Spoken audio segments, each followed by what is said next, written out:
এক পর্যটক একদিন এমন একটি শহরে বেড়াতে এলেন যেখানে পুরো শহরটি ধার দেনায় ডুবেছিল। তো পর্যটক ভদ্রলোক 500 টাকার একটা নোট হোটেলের কাউন্টারে দিয়ে বললেন, আমি আপনার হোটেলের ভেতরে যাচ্ছি, দেখি কামরা পছন্দ হয় কিনা। হোটেল মালিক সঙ্গে সঙ্গে ঘিওয়ালার নিকট দৌড় দিলেন, তাকে 500 টাকা দিয়ে পুরনো হিসাব মিটিয়ে দিলেন। ঘিওয়ালা টাকাটা হাতে পেয়ে দৌড়ে গেলেন দুধওয়ালার কাছে, আর পৌঁছে 500 টাকা দিয়ে তার হিসাবও চুকিয়ে দিলেন। দুধওয়ালা গেলেন গাইওয়ালার নিকট, তাকে 500 টাকা দিয়ে তার ধার শোধ করে দিলেন।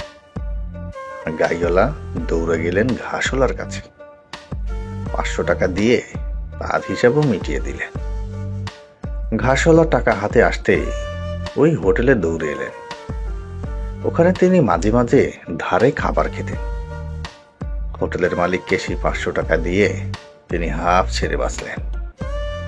কিছুক্ষণ পরে পর্যটক ভদ্রলোক ফেরত এলেন। তিনি 500 টাকার নোটটি ফিরিয়ে নিয়ে বললেন, সরি, কোনো রুম পছন্দ হলো না। না কেউ কিছু নিল, না কেউ কিছু দিল, অথচ সবারই হিসাব চুকে গেল।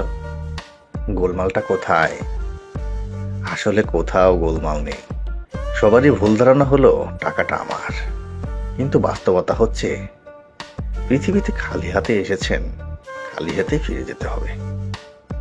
অনেক সময় আমরা টাকা, ক্ষমতা ইত্যাদির দাপটে মানুষকে মানুষ মানতে পারি না। সবার সাথে গরম দিয়ে চলি। টাকার গরমে ন্যায় অন্যায়ের পার্থক্য ভুলে যাই ছোট বড়।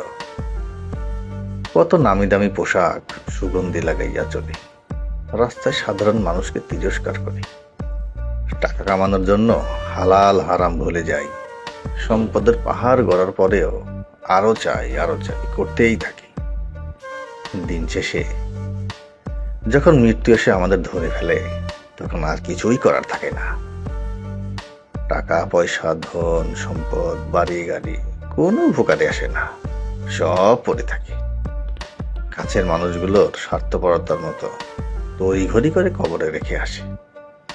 ওই যে আগেই বলেছি, খালি হাতে এসেছি, খালি হাতেই যেতে হবে।